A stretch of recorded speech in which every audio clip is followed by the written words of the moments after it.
Yes, Nandini, start. Yes. A very good evening and a warm welcome to everybody present over here.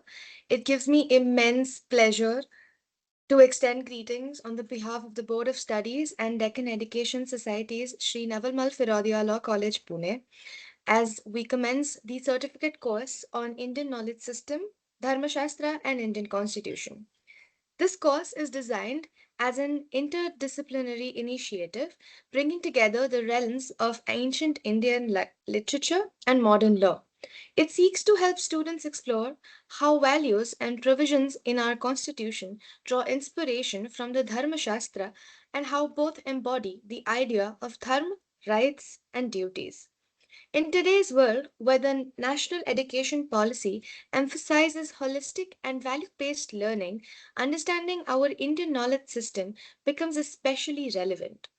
The course aims to promote awareness of our civilization and other wisdom, and to inspire us to acknowledge, appreciate, and apply these timeless principles in contemporary legal and social contexts. As its core, this initiative resonates with the global Indian philosophy of Vasudhaiva Kutumbakam, the idea of the whole world is one family. With this context, I am pleased to introduce our distinguished resource person for today's session. Dr. Vikramaditya, we welcome you, sir. Dr. Vikramaditya is currently working as an assistant professor of law at the postgraduate department of ILS Law School, Pune. Prior to this, he served as an assistant professor at the Department of Law, Savitribai Phule, Pune University, where he taught subjects such as law and justice in globalized world, legal theory, administrative law, constitutional governance, and law and social transformation.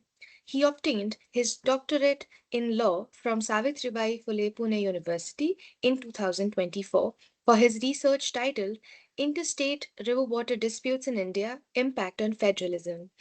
He is a UGC NET JRF qualified scholar holding an LLM from Savitribai Phule Pune University and LLB from the University of Delhi. Dr. Vikramaditya has published research papers on constitutional and federal themes and presented papers at several national seminars and conferences across India. He has been invited as a resource person for various training programs, faculty development programs, and lecture series organized by different universities and institutions. His lectures cover a range of topics, including ancient India jurisprudence, constitutional values, human rights, and Bharatiya knowledge system. His areas of teaching and research interests include jurisprudence, constitutionalism, international law, religion and spirituality, and Indian knowledge traditions. We are truly honored to have him with us today for his insightful session on Dharma Shastra and the Indian Constitution. With this, I now hand over the session to Dr. Vikramaditya. Thank you very much, Welcome. Nandini, for such an comprehensive and introduction. And thank you, Priya ma'am. Thank you, Hanuman sir. And I am also very thankful to the Navalmal Firodia Law College organizing committee, principal ma'am, and other management committee to bring with this very fascinating and very, you know, uh, impressive course that is Indian Constitution and its relation with the Dharma Shastra. So basically ये जो पूरा जो आपका जो course है इसको हम लोग कोशिश करेंगे कि अगले 10, 12 या 13 दिन में इसको हम लोग एक कॉम्प्रहेंसिव तरीके से इसको समझने की कोशिश करेंगे और अपने आप में ये बड़ा चैलेंजिंग टास्क है टीचर के लिए भी और स्टूडेंट के लिए भी। टीचर के लिए इसलिए कि उसे आसान भाषा में समझाना पड़ेगा और स्टूडेंट के लिए इसलिए कि उसे समझना पड़ेगा। जैसा कि इंट्रोडक्शन में नंदिनी ने बताया कि न्यू एजुकेशन पॉलिसी इस बात पे लगातार पिछले कई सालों से इस पे एम्फेसिस कर रही है कि हमें हमारा जो इंडियन नॉलेज सिस्टम जो है, भारतीय ज्ञान परंपरा जिसको बोला जाता है, उसको इंट्रोड्यूस करना है various discipline including law. अब क्यों नेशनल एजुकेशन पॉलिसी इस पे बात कर रहा है, इस पे हम डिस्कस करेंगे, लेकिन उससे पहले चूंकि हम लोग लीगल सिस्टम की बात कर रहे हैं, तो मैं एक बड़े ही एक बहुत बड़े जूरिस्ट है, आप लोग जूरिस्प्रूडेंस में उनका काफी नाम आपने सुना होगा, हेनरी मैन करके थे। हिस्टोरिकल स्कूल ऑफ जूरिस्प्रूडेंस आप लोग जब पढ़ेंगे तो उसमें एक नाम आता है हेनरी मैन। हेनरी मैन ने एक बड़ा ही डेरोगेटरी रिमार्क किया है इंडियन लीगल सिस्टम या इंडियन जुडिशियल सिस्टम पे, जो पहले वाला हमारा जो पास्ट जुडिशियल सिस्टम हुआ करता था उस पे। उनका कमेंट ये था, it is an apparatus of cruel absurdities. यानी जो हमारा जो जुडिशियल जो सिस्टम है, जो पास्ट में हुआ करता था इंडिया का, वो एक बेतुकी और बहुत ही क्रूएल चीज थी। That was an derogatory remark on Indian judicial system. अब मेरा और आप सबका और हमारा मिलके एक हमारे सामने जो टास्क है, इट्स लाइक एन हाइपोथेसिस। हम अगले 10 या 12 दिन में Indian judicial system, Indian administration system जो पास्ट में हुआ करता था उसको पहले समझने की कोशिश करेंगे, then we will try to justify कि हेनरी मैन का स्टेटमेंट कितना सही है या कितना गलत है एज अ रिसर्चर। हालांकि एक भारतीय के नाते मुझे ये स्टेटमेंट बड़ा ही एकदम दिल को दहला देने वाला लगता है कि ऐसे कैसे आप हमारे एंशिएंट जुडिशियल सिस्टम पर एक डेरोगेटरी रिमार्क कर सकते हो। But as a rational legal scholar, legal research scholar, हम लोग ये पता करने की कोशिश करेंगे कि हेनरी मैन का ये स्टेटमेंट कितना सही और कितना गलत है। अब इंडियन नॉलेज सिस्टम, यानी लॉ में जो इंडियन नॉलेज सिस्टम हुआ करता था हमारे पास्ट में, जिसको हेनरी मैन रिजेक्ट करते हैं, लेकिन हमारा जो नेशनल एजुकेशन पॉलिसी है वो बोल रहा है कि नहीं, आपको इसे इंट्रोड्यूस करना है। अब इस कॉन्ट्राडिक्शन के बीच में हम लोग कुछ ऐसी चीजों के थ्रू इस चीज को समझने की कोशिश करें, एस्टेब्लिश करने की कोशिश करें कि क्यों हमें इंडियन नॉलेज सिस्टम को लॉ में इंट्रोड्यूस करना है। और ये सिर्फ मैं और आप नहीं कर रहे, या नेशनल एजुकेशन पॉलिसी अकेले नहीं कर रही है। इससे पहले Indian constituent assembly, international court of justice, Indian supreme court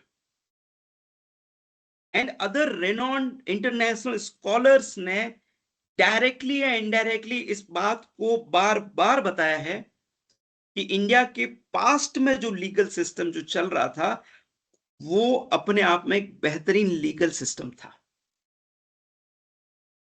Henry man एक तरफ अपनी बात कर रहे हैं, लेकिन कुछ और भी चीजें हैं हमारे पास। नेशनल एजुकेशन पॉलिसी ने बोल दिया हमें कि आपको लॉ में इंडियन जो लीगल सिस्टम है, जो एंशिएंट इंडियन लीगल सिस्टम है, उसको इंट्रोड्यूस करना चाहिए। और एंशिएंट इंडियन लीगल सिस्टम में जो सोर्सेज है, वेद, उपनिषद है, स्मृति है, अर्थशास्त्र है, रामायण है, महाभारत है, बिल्कुल वो सारे सोर्सेज है जिसमें लॉ के बारे में कुछ चीजें लिखी गई है। इस पर हम लोग आगे बात करेंगे। उनको इंट्रोड्यूस करना चाहिए फिर से, ऐसा हमारा नेशनल एजुकेशन पॉलिसी बोल रहा है। और इन सारे सोर्सेज पे मुझे और मेरे स्टूडेंट्स और हम सबको हम सबका एक रेस्पेक्ट तो है ही इनके लिए, बट हमें ट्रस्ट बिल्ड करना पड़ेगा। ट्रस्ट इन द सेंस कि हमारे अंदर वो लेवल ऑफ आर्गुमेंट पैदा हो जाए जिसमें हम लोग कहें कि हाँ, जो एनईपी बोल रहा है वो ठीक है, हेनरी मैन ने बोला वो ठीक नहीं है। और इसके लिए वो रिस्पेक्ट पैदा, वो ट्रस्ट पैदा करने के लिए, वो ट्रस्ट फैक्टर बिल्डअप करने के लिए मैं अभी आपके सामने कुछ एग्जांपल पहले रख रहा हूं कि क्यों आईकेएस पे हम लोग बात कर रहे हैं। अगर आप इंडियन आईकेएस का, अगर मैं हिंदी में जो ऑफिशियल जो वर्ड है वो है भारतीय ज्ञान परंपरा। अगर आप लोग नोटिस करें कि हमारी जो कॉन्स्टिट्यूएंट असेंबली जो थी, इंडियन कॉन्स्टिट्यूएंट असेंबली, उनकी जो इनिशियल जो मीटिंग हुआ करती थी, इंडियन कॉन्स्टिट्यूएंट असेंबली अपने आप में एक सॉवरन बॉडी है, रिकॉग्नाइज लीगल बॉडी है जिसने इस देश का कॉन्स्टिट्यूशन बनाया। उन्होंने अपनी फर्स्ट मीटिंग्स में पंडित जवाहरलाल नेहरू ने एक ऑब्जेक्टिव रेजोल्यूशन इंट्रोड्यूस किया था, जो आज हम प्रियम्बल जिसकी बात करते हैं ना, प्रियम्बल का प्रिकर सोर्स है, प्रियम्बल का प्राइमरी सोर्स जिस डॉक्यूमेंट के फॉर्म में इंट्रोड्यूस किया गया था कॉन्स्टिट्यूएंट असेंबली में, that was known as the objective resolution around December 1946, जो आपकी फर्स्ट मीटिंग्स इनिशियल जो सेशन थे उसमें इंट्रोड्यूस किया गया था। उसमें बताया गया था कि हम लोग जो कॉन्स्टिट्यूशन बनाने वाले हैं वो कैसा होगा, उसमें क्या क्या गोल रहेंगे हमारे, हम सोशलिस्ट रहेंगे, सेकुलर रहेंगे, इस तरह की सारी चीजें उसमें इंक्लूड की गई थी। आप उस ऑब्जेक्टिव रिजोल्यूशन का सबसे जो लास्ट पॉइंट है, आपको इजीली डॉक्यूमेंट मिल जाएगा नेट पे, आप उसका जो लास्ट पॉइंट है, प्रोबेबली पॉइंट नंबर 10 या 9, आप उसको देखिएगा। उसमें लिखा हुआ है कि this ancient land will progress the peace and prosperity in the world, इस तरह का कुछ स्टेटमेंट है। यानी आप ये देखिए, उसमें लिखा हुआ है कि ये जो एंशियंट लैंड, कॉन्स्टिट्यूएंट असेंबली के डॉक्यूमेंट में लिखा हुआ है कि ये जो एंशियंट लैंड है, ये जो एंशियंट सिविलाइजेशन है जिसका कॉन्स्टिट्यूशन हम लोग बना रहे हैं, वो पूरे वर्ल्ड में सबके साथ पीसफुली रहेगा और प्रोग्रेस एस्टेब्लिश करेगा। इट डज मीन कि आपका जो कॉन्स्टिट्यूएंट असेंबली है, constituent assembly one of the most recognised institution of this country, वो इस लैंड का जो एंशियंट सिविलाइजेशन है उसको रिकॉग्नाइज कर रहा है। इसीलिए आप आर्टिकल 1 में देखिए, India that is a Bharat, Bharat means ancient civilisation, उसको रिकॉग्नाइज कर रहा है। और उसको रिकॉग्नाइज करने का मतलब यह है कि वो न सिर्फ इस एंशियंट लैंड को रिकॉग्नाइज कर रहा है, बट वो ये भी रिकॉग्नाइज कर रहा है कि इस एंशियंट लैंड का जो नॉलेज है उसको भी रिकॉग्नाइज किया जाएगा, उसको भी एसिमुलेट किया जाएगा इस कॉन्स्टिट्यूशन को बनाने में। कॉन्स्टिट्यूएंट असेंबली का कोई भी डॉक्यूमेंट अपने आप में ऐसे थोड़ी है कि बस उसको कुछ भी लिख दिया और उसका कोई मीनिंग नहीं। Every word has its own meaning and purpose. और कॉन्स्टिट्यूएंट असेंबली जब इस तरह का वर्ड लिख रही है कि ये एंशियंट लैंड जो है वो अपने आप में पीस प्रोग्रेस एस्टेब्लिश करेगी, तो एंशियंट लैंड का नॉलेज भी है उसको भी एसिमुलेट किया जाएगा पीस एंड प्रोग्रेस में। यानी हमारा जो कॉन्स्टिट्यूशन है वो उस भारत के ज्ञान की जो परंपरा है उसको एसिमुलेट कर रहा है। That was recognized by Indian Constituent Assembly. That is the first thing. First argument in support of Bharatiya Indian knowledge system और भारतीय ज्ञान परंपरा के. Why should we read Indian knowledge system? मेरे और आपके कहने से बात नहीं, बात हो रही इंडियन कॉन्स्टिट्यूएंट असेंबली की बात हो रही। सेकंड, मैं आईसीजे का एक एग्जांपल लेता हूं, international court of justice. International court of justice जो है इंटरनेशनल लेवल की यूएन का recognise institutions, international judicial body. 15 नवंबर 1994 को यूएन की जनरल असेंबली और सिक्योरिटी जो काउंसिल है उन्होंने एक रिजोल्यूशन पास किया और उस रिजोल्यूशन में बेसिकली कुछ क्वेश्चन रेज हुए और उन क्वेश्चंस को डील करने के लिए उन्होंने उस पर एडवाइस लेने के लिए they have sent this resolution to the international court of justice. और इंटरनेशनल कोर्ट ऑफ जस्टिस के सामने क्वेश्चन ये था कि जब ये अराउंड 1994 की बात है कि अगर आपके सामने जो क्वेश्चन था कि किसी भी कोई भी जो स्टेट है या कंट्री है अगर किसी तरह के वॉर में इन्वॉल्व है तो वो डिफेंस के लिए क्या न्यूक्लियर आर्म्स का यूज कर सकती है? That was the question before the ICJ. Nuclear arms का यूज कर सकती है क्या? इज इट अलाउड और नॉट? 15 जजेस की बेंच थी, 12 जजेस जो मेजोरिटी में थे उन सबका ये कहना था यस, सेल्फ डिफेंस में कोई भी स्टेट न्यूक्लियर वॉर का यूज कर सकता है। अब सेल्फ डिफेंस अपने आप में बड़ा सब्जेक्टिव टर्म है। एक छोटा सा अगर अटैक मेरे पे हो रहा है, मैं उसको रोकने के लिए अगर कुछ करूं तो वो भी सेल्फ डिफेंस हो सकता है। तो it's a very subjective term.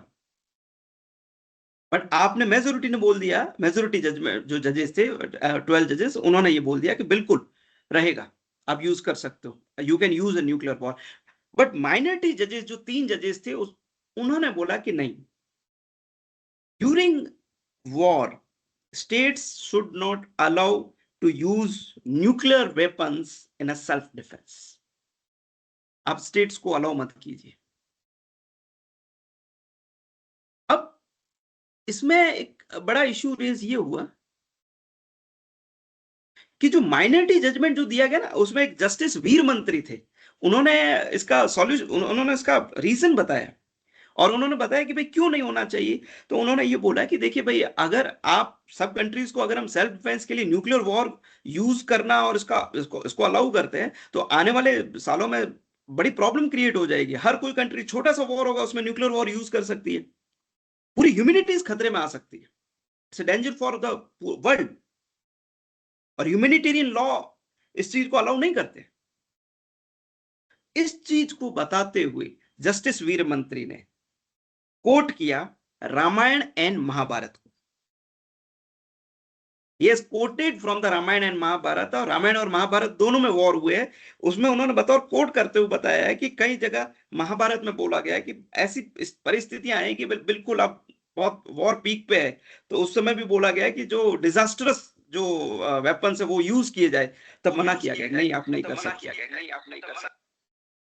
And similarly Ramayan में भी राम कई बार लक्ष्मण को ये समझाते हुए कहते हैं कि नहीं, हाँ, हम लोग इस तरह के वेपन्स यूज नहीं करेंगे जिसमें ह्यूमैनिटीज पूरा खतरे में आ सकती है।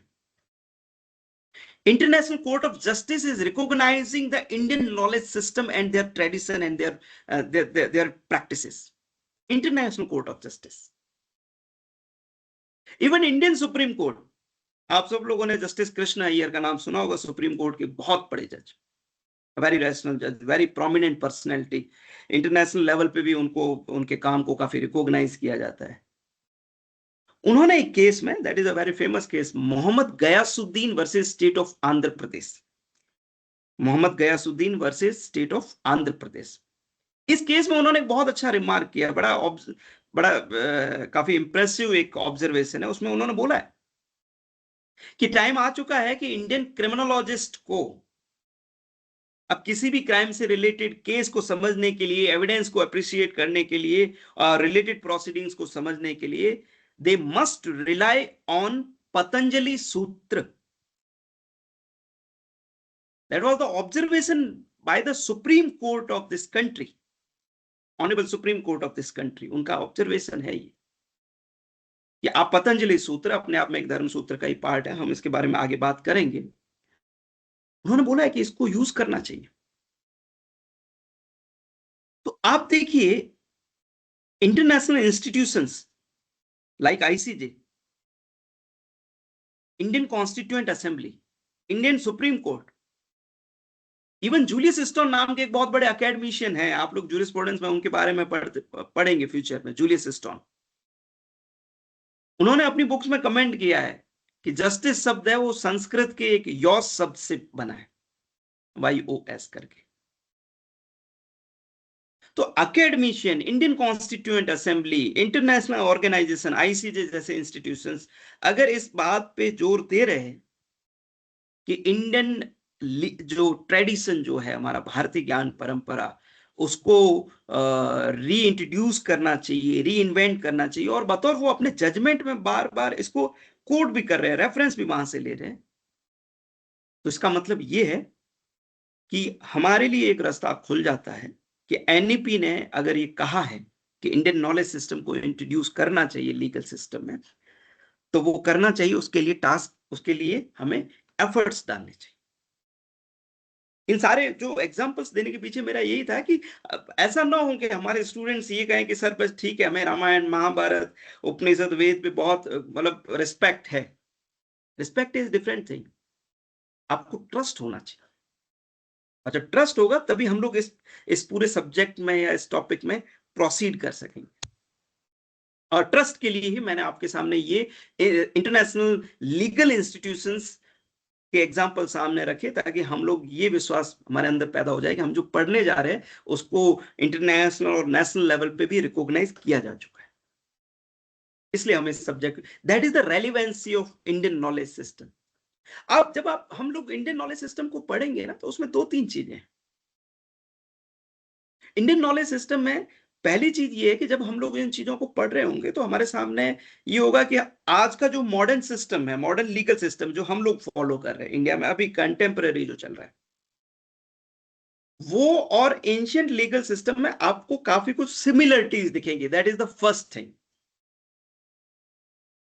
ये पहला टास्क है इंडियन नॉलेज सिस्टम की स्टडी में, पहला टास्क कि we will have to find out the similarities. कि आज जो सिस्टम है, आज फंडामेंटल राइट्स है, स्टेट्स है, सॉवरेनिटी का कॉन्सेप्ट है, फेडरलिज्म है, जितनी भी जो चीजें, क्या इस तरह की चीजें पहले मिलती थी? हो सकता है उनके नाम वैसे न हो जैसे आज के, बट क्या कॉन्सेप्ट था या नहीं? तो we will have to find out the similarity, that is the first thing, and we will find out. और सेकंड है कि हो सकता है कि हमको कुछ कॉन्ट्राडिक्शन भी मिले, कि आज का सिस्टम और पहले के सिस्टम में कुछ कॉन्ट्राडिक्शन मिले, एक ही पॉइंट पे दोनों लोग कुछ अलग अलग बात कर रहे हो, that is also possible. It is not always कि हमेशा आपको सिमिलरिटी, कंसिस्टेंसी दिखेगी, यू कैन फाइंड इनकंसिस्टेंसी, वो भी मिलेगी, उसे भी हमें एक्सेप्ट करना है। ऐसा नहीं है जो पहले का है सब कुछ, सारा का सारा सब कुछ अच्छा है, नो, बहुत सारी चीजें हैं जो वहां ठीक नहीं होगी। तीसरी चीज है कि हमें कुछ कॉन्ट्रीब्यूटरी रिमार्क्स मिलेंगे। Contributory remarks in the sense कि आपको आज का जो हमारा सिस्टम है उसको ठीक करने में पास्ट का जो लीगल सिस्टम कैसे कंट्रीब्यूट कर सकता है। तो आपको सिमिलरिटी मिल सकती है, आपको इनकंसिस्टेंसी मिल सकती है, और आपको कंट्रीब्यूशन मिल सकता है। आईकेएस में ये तीनों चीजें होती है। मोस्टली हमारा जो टास्क रहेगा तो उसमें हम लोग थोड़ा सा कुछ कंट्रीब्यूशन और सिमिलरिटीज को फाइंड आउट करने की कोशिश करेंगे। एटलीस्ट हम पहले ये तो तय कर लेना कि भाई सिमिलर कितना है। फिर फ्यूचर का जो रिसर्च है एडवांस लेवल पे, जब आप इन कोर्सेज को करते हो तब हमारे लिए एक रिसर्च का पॉइंट आ जाता है कि हम लोग वहां से क्या ऐसी चीज है जो हमारे लिए फायदेमंद हो सकती है, जो आज के लीगल सिस्टम में इंक्लूड किया जा सकता है। We are not here to replace the current और कंटेम्पररी लीगल सिस्टम। हम इस लीगल सिस्टम को रिप्लेस करने के लिए यहाँ पे नहीं है। इस कंटेम्पररी मॉडर्न लीगल सिस्टम को बेहतर बनाने के लिए हम लोग यहाँ पे।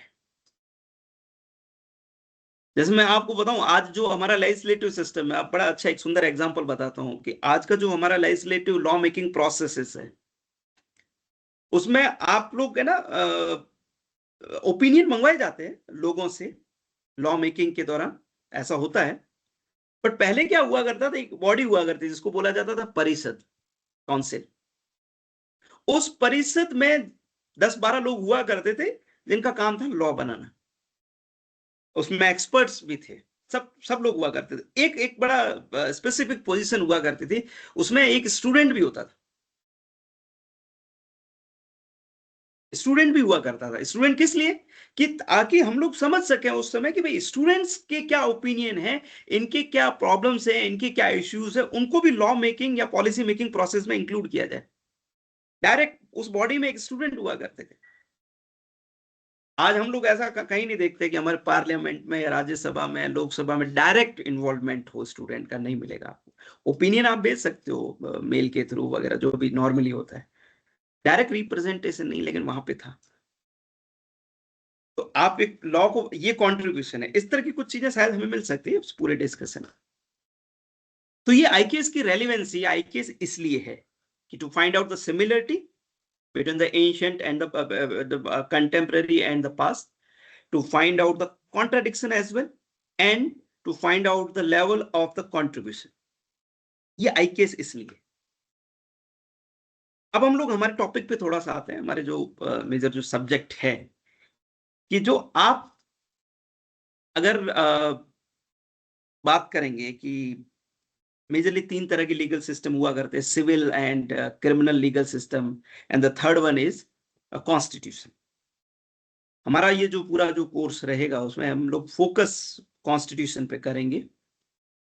लेकिन इसमें आप ये भी चीज देखिए कि सिविल एंड क्रिमिनल लॉ मैं डिस्कस नहीं करूंगा, क्योंकि जो सब्जेक्ट है हमारा वो बेसिकली कॉन्स्टिट्यूशन, कि आज का हमारा कॉन्स्टिट्यूशन और पहले जो लीगल सिस्टम हुआ करता था उसमें क्या क्या सिमिलरिटीज, क्या कॉन्ट्रीब्यूशन हमें मिल सकते हैं।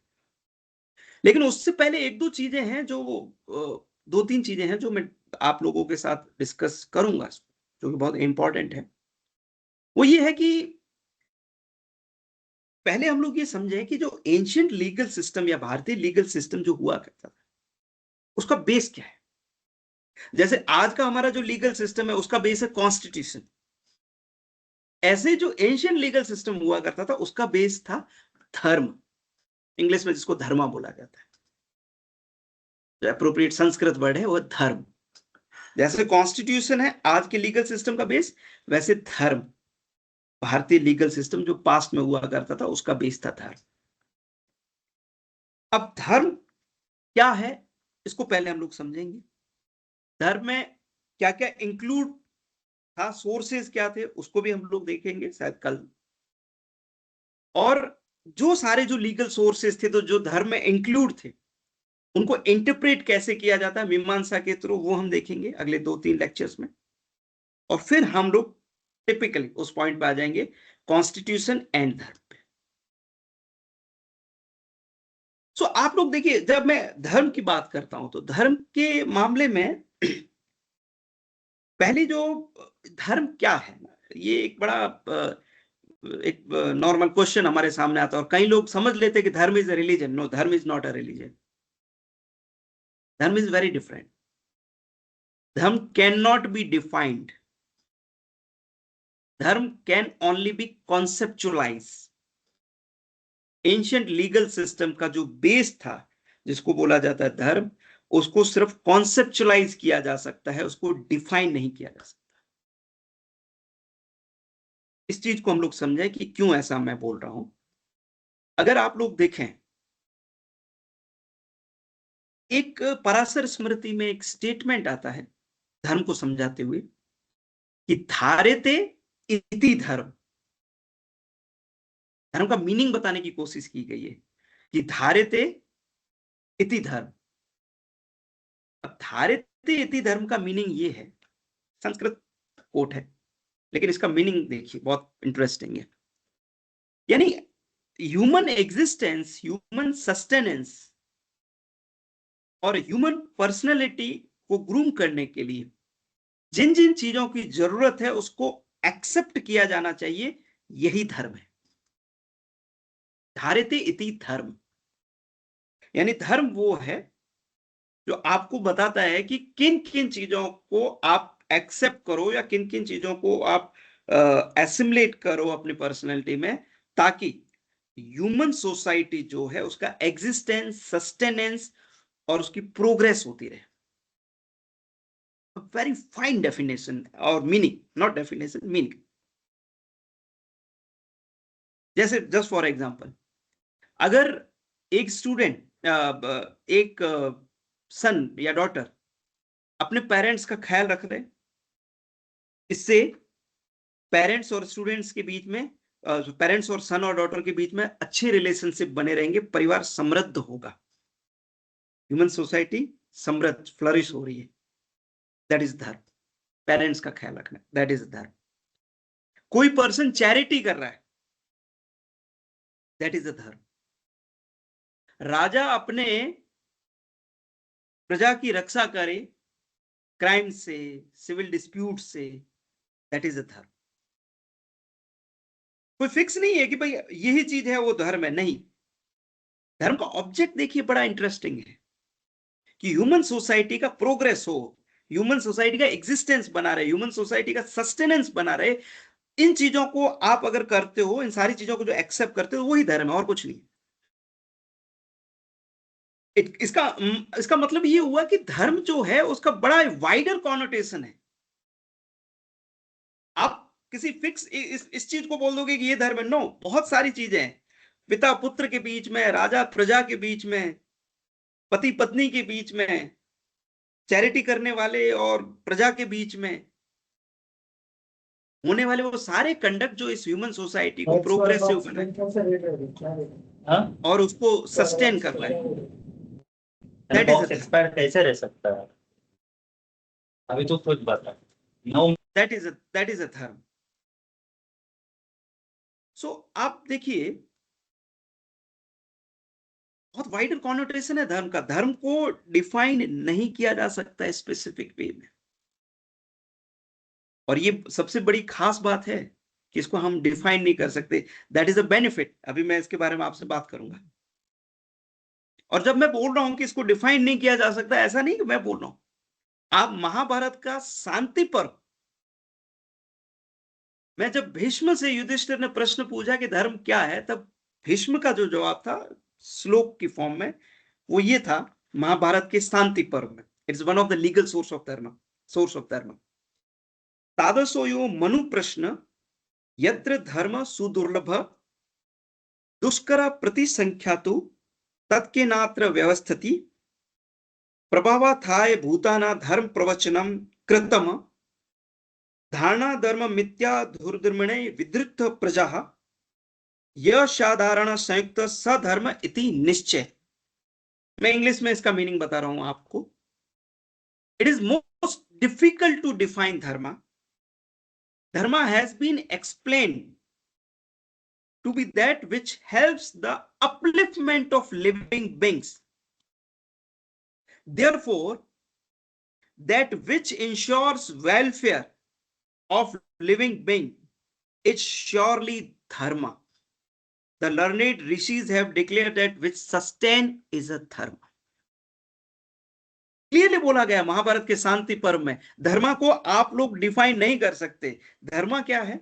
जो लोगों को अपलिफ्ट करे, जो लोगों के वेलफेयर के लिए है, वो है धर्म। इसी तरीके से और देखिए, अब तैत्तिरीय संहिता एक और एक धर्म शास्त्र, उसमें लिखा हुआ धर्मो विश्व से जगत प्रतिष्ठा लोके धर्मिष्ठ प्रजा उपसर्पन्ति धर्मेण पाप पनुदति धर्मे सर्व प्रतिष्ठितम तस्मा धर्म परम वदंती। इंग्लिश ट्रांसलेशन में आपको बताता हूं।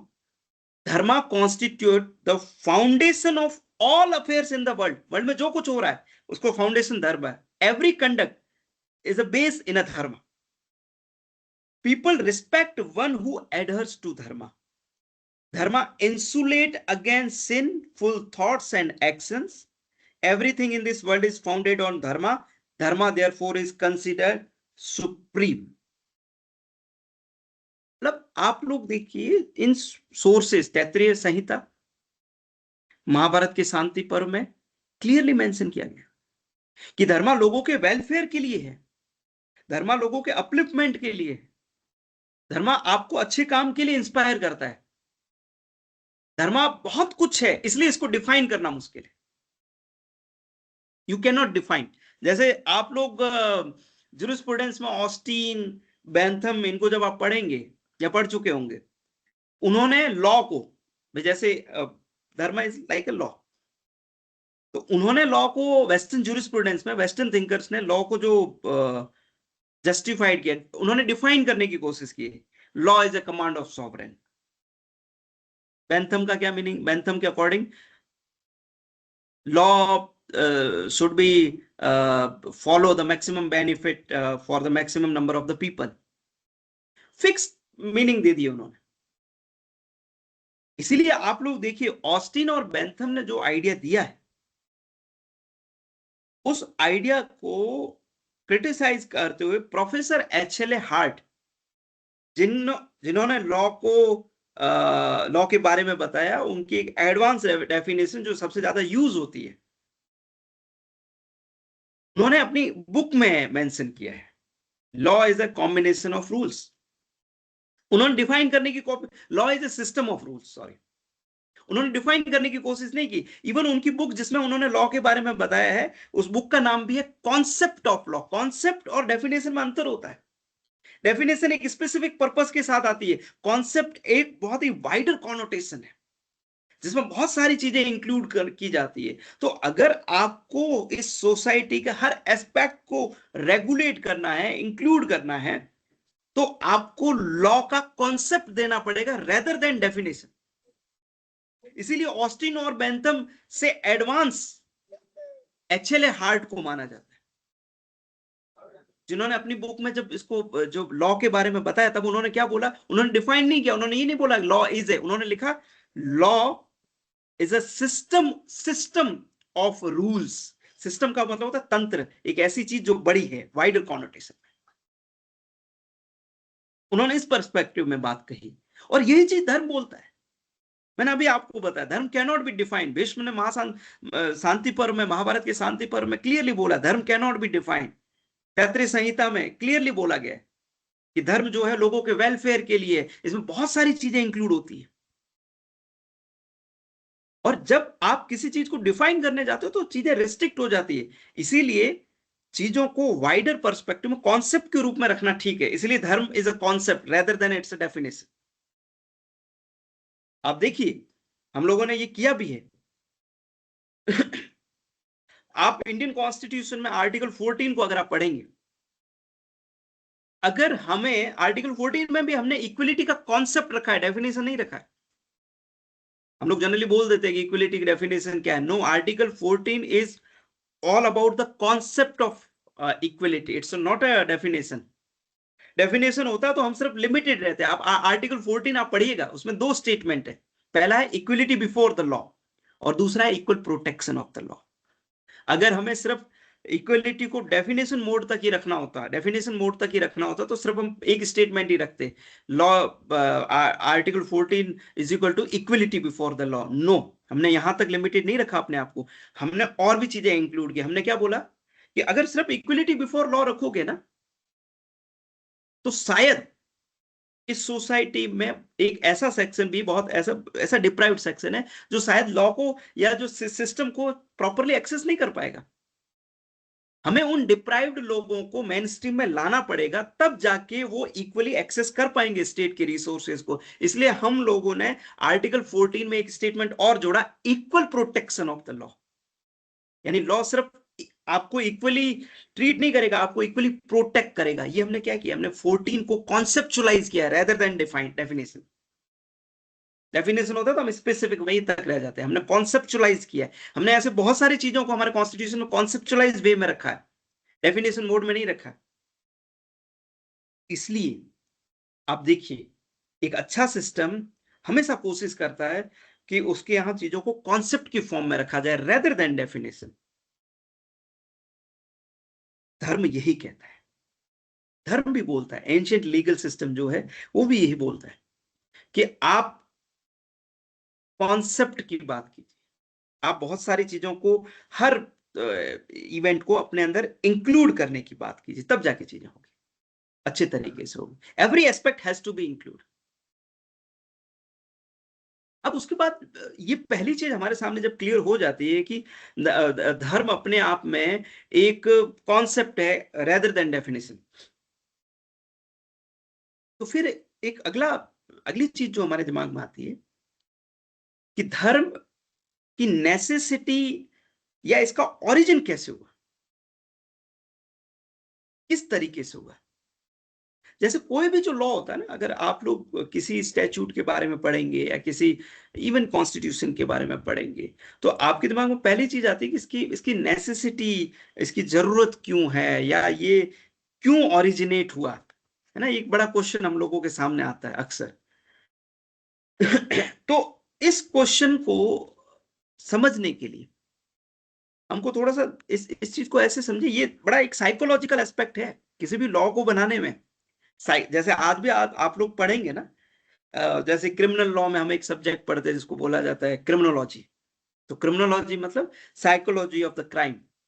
जब तक आपको साइकोलॉजी ऑफ द क्राइम, यानी इस सोसाइटी में क्राइम करने वाले लोगों की साइकोलॉजी के बारे में नहीं पता है, तब तक आप उस चीज को रेगुलेट करने के लिए लॉ नहीं बना सकते। ये सिस्टम, ये रूल्स है, स्टैट्यूटरी रूल्स है किसी लॉ को बनाने के लिए। आप आईपीसी देखिए या जितने भी जो लॉज है जो बने हैं, उसमें ह्यूमन साइकोलॉजी की एक बहुत बड़ी स्टडी की गई है। तो जो आज जो प्रैक्टिसेस जो फॉलो होती है ना किसी लॉ को बनाने में, स्पेशली क्राइम से रिलेटेड लॉज को बनाने में, कि ह्यूमन साइकोलॉजी को भी पढ़ा जाता है, ध्यान में रखा जाता है, क्रिमिनोलॉजी एज ए सब्जेक्ट पढ़ा जाता है, तब जाके स्टैट्यूट बनाया जाता है। वो सेम प्रैक्टिस जो है वो ancient legal Indian legal system में भी फॉलो की जाती थी। कैसे? आप लोग देखिए, एक यहां हम समझने की कोशिश कर रहे हैं कि धर्म कैसे ओरिजिन में आया, किस तरीके से आता है, किस फॉर्मेट में आता है। तो आप लोग देखिए कि जैसे अगर आप लोग मनुस्मृति पढ़ेंगे तो मनुस्मृति में एक जगह एक बड़ा अच्छा एक श्लोक है चैप्टर 10 में। या मैं पहले महाभारत शांति पर्व की बात कर लूं कि महाभारत या मनुस्मृति में कि अहिंसा सत्यम स्तेय शौचम इंद्रिय निग्रह एतम सामासिक धर्म चातुर्वर्ण्य ब्रवीण मनु। और ऐसे ही महाभारत के शांति पर्व में भी है, अक्रोधम सत्य वचनम सम विभाग क्षमा तथा प्रजना स्वेषु दारेषु शौच मद्रोह एव च आर्जव भृत्य भरणम नवेते सार्ववर्णिका। मीनिंग बताता हूं इंग्लिश में। Truthfulness, to be free from anger, sharing one's wealth with others, forgiveness, procreation of children from one's wife alone, purity, absence of enmity, straightforwardness, maintaining persons dependent on oneself are the 9 dharmas of person belonging to all the world. ये जो चीजें बताई है ना, ये है rightful conduct. धर्म क्या बोलता है कि कुछ ऐसी चीजें हैं, कुछ ऐसे वर्च्यू है जो हमारी सोसाइटी में विधि पूर्वक इंप्लीमेंट किए जाने चाहिए। इसमें कहीं एफर्ट लगाने की जरूरत नहीं है। धर्म ये बोलता है कि आप सच बोलें, आप नॉन वायलेंट रहें, आप फॉरगिवनेस फॉलो करें, आप ट्रूथफुल रहें, आप प्योर रहें, आप ऑनेस्ट रहें। ये कुछ ऐसे वर्च्यू है या ह्यूमन इंस्टिंक्ट है, ह्यूमन इंस्टिंक्ट, ह्यूमन साइकोलॉजी। ये कुछ ऐसी चीजें हैं जो बेसिक फॉर्म में हमें फॉलो करनी चाहिए। सिंपल। धर्म अभी रूल्स की बात नहीं कर रहा, रेगुलेट करने की बात नहीं कर रहा। वो पहले बोला ये कुछ बेसिक चीजें, कुछ ड्यूटीज है जिसको आपको नॉर्मली फॉलो करना है। ये पहली कुछ चीजें बोली गई जिनको विधि बोला जाता है संस्कृत में, कि ये आपको करना है। अब ये पहले बेसिक ह्यूमन साइकोलॉजी को देखा गया कि ह्यूमन साइकोलॉजी में ये कुछ ऐसे वर्च्यूज है जिनको अगर हम रिकॉग्नाइज कर रहे हैं, प्रोटेक्ट कर रहे हैं, तो सिस्टम ठीक से चलेगा। लेकिन धर्म बोलता है कि ऐसा हर समय नहीं होता है कि हर कोई पर्सन ट्रूथफुल रहेगा, ये होगा वो होगा। नो, ये राइटफुल कंडक्ट है जिसे सबको फॉलो करना चाहिए। इन वर्च्यूज को सबको फॉलो करना चाहिए, लेकिन हर बार ऐसा नहीं होता है। क्यों? इसके बारे में मनु स्मृति कहती है, अकामस्य क्रिया कांची दृश्यते नेहम कहिंचित यदि कुरुते किंचित तत्कामस्य चेष्टितम। इंग्लिश में जो मीनिंग है, there is no act of man which is free from desire, whatever a man does is the result of impulse of desire. वो बोल रहे कि कोई भी जो काम होता है ना, जो इंसान करता है, जो भी कंडक्ट है ना, ऐसा हम लोग, वो बोल रहा है कि वो अब रियलिटी पे आ रहा है। ह्यूमन साइकोलॉजी को और स्टडी किया जा रहा है और बताया जा रहा है कि आपने बोल तो दिया कि ये सारी चीजें करनी है, लेकिन इंसान जो भी काम करता है ना, उसमें कुछ ना कुछ डिजायर्स रहती है। डिजायर्स यानी artha, kama, these are the desires. Pleasure, to earn money, to get money, these are the desires. और इन डिजायर्स को फॉलो करना, इसमें कुछ गलत नहीं है। लेकिन फिर वो और आगे बोलता है कि ये जो डिजायर्स जो है ना, जब ये एक्सट्रीम पे पहुंचती है, जो तो उस केस में आपके जो कंडक्ट जो आपको फॉलो करना है ना, उनके साथ कुछ जिसे हम लोग कहें दोष, 6 दोष जिसको बोला जाता है, 6 ऐसी डिजायर्स अटैच हो जाती है जो प्रॉब्लम क्रिएट करती है। वो है क्रोध, मोह, एंगर, पैशन, ग्रीड, लोभ, इनफैचुएशंस, मद एंड एनमिटी, मत्सर। ये 6 ऐसे दोष है, ह्यूमन साइकोलॉजी को पढ़ा जा रहा है। ये ऐसे 6 इल डिजायर्स है जो आपके कंडक्ट के साथ अटैच जैसे ही होती है, आपके कंडक्ट जैसे ही अटैच होती है उसके साथ साथ इंसान क्या करने लगता है, जैसे पहले उसको बोला गया कि ट्रूथफुल रहना है, तो जैसे ये 6 जो इल डिजायर्स अटैच होती है, तो वो झूठ बोलना शुरू कर देता है, चीटिंग। पहले उसको बोला गया था कि आपके लिए राइटफुल कंडक्ट क्या है, आपके लिए विधि क्या है, कि आपको जितना मिल रहा है आप उसमें अपना भरण पोषण करें, लिमिटेड रिसोर्सेज में अपना काम करें। लेकिन जैसे ही 6 दोष, ग्रीड उसमें से एक है, आप बहुत सारी चीजों का एक्युमुलेशन करना शुरू कर देते हैं इलीगली। तब इस केस में जो आपका धर्म है वो अब रूल्स यानी रेगुलेशंस को इंट्रोड्यूस करता है।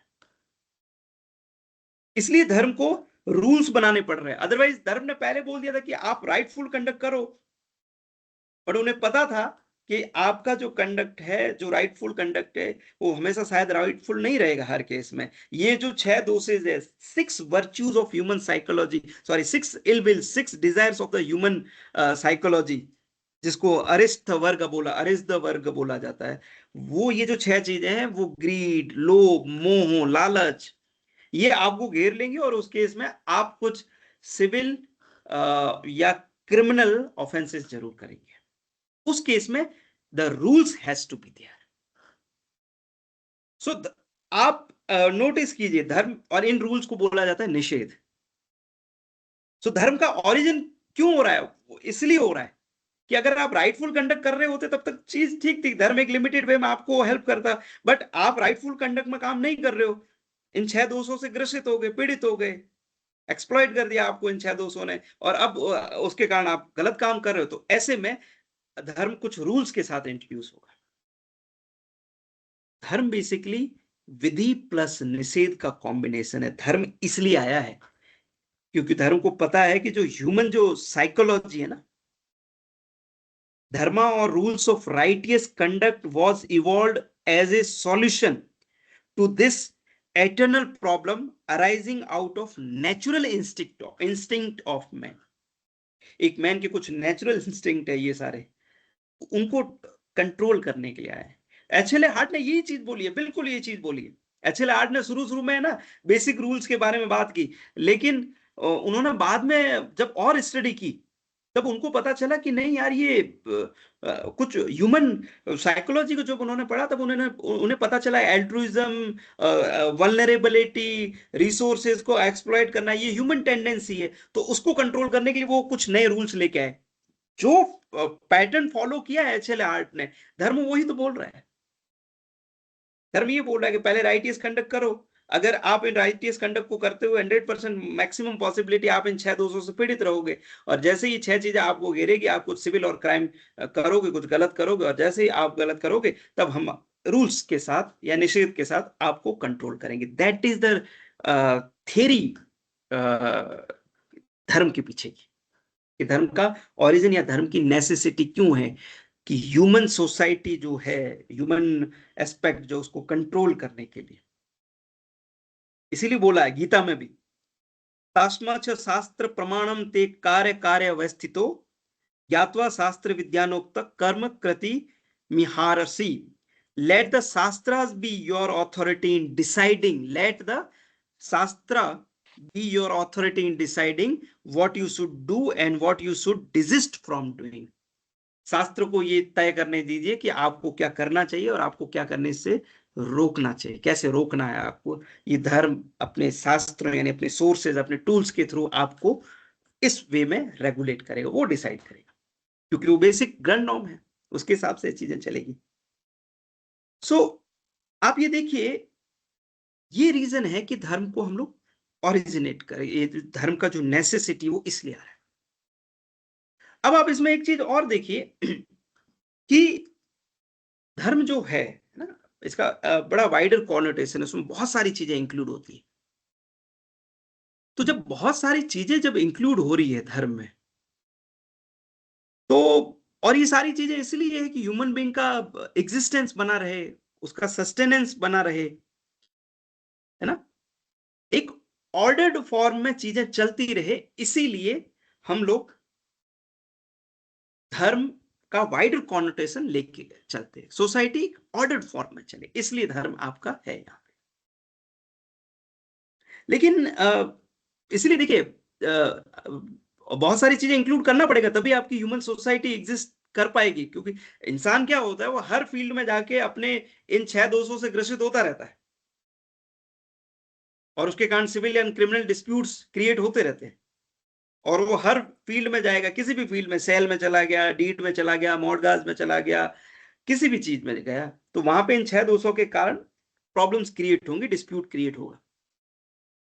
तो इसीलिए धर्म अपना वाइडर कॉनोटेशन लेके चलता है। वो बोलता है मैं इन सारी चीजों को कवर करता हूँ, कुछ स्पेसिफिक डेफिनेट फॉर्म में नहीं चलता हूं मैं, बहुत सारी चीजों को धर्म कवर करता है। इसे धर्म इज अ कॉन्सेप्ट, और हर फील्ड में ह्यूमन सोसाइटी और ह्यूमन रिलेशनशिप और ह्यूमन पर्सनैलिटी को सस्टेन करने के लिए, उसको ऑर्डर्ड फॉर्म में रखने के लिए धर्म वाइडर कॉनोटेशन में चलता है।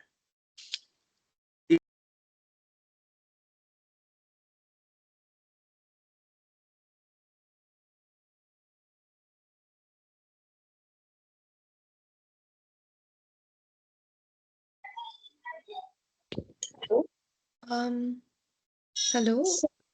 Yes, I'm here only. Am I audible? Okay. Yes, sir. You're audible. I think someone has just removed me from this meeting. Please take care of this thing. Yeah, I will Okay. take care of it. Okay, thank you. So आप देखिए, इस wider connotation में जब चीजें चल रही है, धर्म का इतना बड़ा जो कॉम्प्रहेंसिव जब मीनिंग हमारे सामने आ रहा है, तो बहुत जरूरी हो जाता है कि आप, ये हमें ध्यान रखना है कि धर्म को कोई डिस्ट्रॉय ना करे, और धर्म को जो फॉलो करेगा, धर्म उसको प्रोटेक्ट करेगा। एरिस्टोटल ने बोला है human being is a social animal, उसको सोसाइटी की जरूरत है, सोसाइटी में उसको बने रहना है, और सोसाइटी में बने रहना है, इसके लिए बहुत जरूरी होता है कि वो जो रूल्स है, जो लॉज है, जो धर्म है, उसको फॉलो करता रहे। अगर आप धर्म को फॉलो कर रहे हो तो धर्म आपको प्रोटेक्ट करता है। इसीलिए मनुस्मृति में लिखा हुआ है, धर्म एव हतो अंति धर्मो रक्षत रक्षितः तस्मा धर्मो न हंतव्यो मानो धर्मो हतो वदित। इंग्लिश मीनिंग में आपको बताता हूं इसका। Dharma protect those who protect it, those who destroy dharma get destroyed. Therefore, dharma should not be destroyed, so that we may not be destroyed as a consequences thereof. अगर आप या हम में से कोई भी पर्सन धर्म को डिस्ट्रॉय करने की कोशिश करेगा, तो उसका कॉन्सिक्वेंसेस ये होगा कि पूरी सोसाइटी डिस्ट्रॉय हो सकती है। एज ए एग्जांपल मैं आपको बताता हूं, 25 of June 1975 को the then Prime Minister has imposed a national emergency. उन्होंने एक नेशनल इमरजेंसी इंपोज कर दी हमारी कंट्री में। और जैसे ही आपने नेशनल इमरजेंसी इंपोज की, तो उस समय हुआ क्या कि जो प्राइम मिनिस्टर का जो धर्म था, ड्यूटीज जो थी, उसको उन्होंने नहीं फॉलो किया। She was the part of the executive, उनका काम एक ही था कि लॉ को एग्जीक्यूट करना। बट उन्होंने क्या किया कि दूसरी जो बॉडीज है, उनकी जो ड्यूटीज यानी जो धर्मास है, उनको ओवर पावर कर दिया। लेजिस्लेटिव का काम उन्होंने ले लिया, जुडिशरी का काम उन्होंने ले लिया, नहीं सप्रेस किया जुडिशरी को। तो रिजल्ट क्या हुआ? रिजल्ट ये हुआ कि जैसे ही आपने धर्म का जो बैलेंस जो था उसको डिस्ट्रॉय किया, तो पूरा राजधर्म डिस्ट्रॉय हुआ। राजधर्म डिस्ट्रॉय हुआ, उससे हुआ ये कि सोसाइटी में जो लोग जो थे, इंडिविजुअल पर्सन थे, उनका सोसाइटी पूरी डिसऑर्डर्ड हो गई, उनके फंडामेंटल राइट का वायलेशन हो गया, सोसाइटी डिसऑर्डर्ड हो गई। सो अगर आप किसी भी लेवल पे धर्म को फॉलो नहीं करेंगे या धर्म को डिस्टर्ब करने की कोशिश करेंगे, तो पूरी सोसाइटी डिसऑर्डर हो सकती है। एक पर्सन ने भी धर्म को डिस्ट्रॉय करने की कोशिश की, द होल कंट्री और the whole society will be destroyed, higher possibility. इसीलिए मैंने अभी आपको बताया कि धर्मो रक्षत रक्षति, जो धर्म को प्रोटेक्ट करेगा, धर्म उसको प्रोटेक्ट करेगा। अदरवाइज धर्म को डिस्ट्रॉय करने की कोशिश की, जैसे हमारे कॉन्स्टिट्यूशन में भी है कि अगर आपने कॉन्स्टिट्यूशन के बेसिक स्ट्रक्चर को या कॉन्स्टिट्यूशन को डिस्ट्रॉय करने की, एब्रोगेट करने की, नेगेटिवली एब्रोगेट करने की कोशिश की, तो रिजल्ट नेगेटिव आ सकता है, सोसाइटी में डिसऑर्डर आ सकते हैं। सेम चीजें चल रही है यहां वहां दोनों तरफ। सो आप देखिए, अब यहाँ पे एक इश्यू पॉइंट एक रेज होता है कि जैसे मैंने अभी आपको इमरजेंसी वाला एग्जांपल बताया, तो उसमें एक ये है कि भाई अगर आपका एक जो किंग है, जैसे प्राइम मिनिस्टर जो थे, उन्होंने धर्म को डिस्ट्रॉय करने की कोशिश की, इसी तरीके से अगर कोई भी जो किंग है वो हो सकता है कि धर्म को अपने हिसाब से चलाने की भी कोशिश करे। भाई जैसे प्राइम मिनिस्टर इंदिरा जी ने इमरजेंसी के समय पूरे लेजिस्लेटिव सिस्टम को कंट्रोल कर लिया था, और उसका रिजल्ट भी बहुत खराब रहा, उन्होंने धर्म को डिस्टर्ब किया।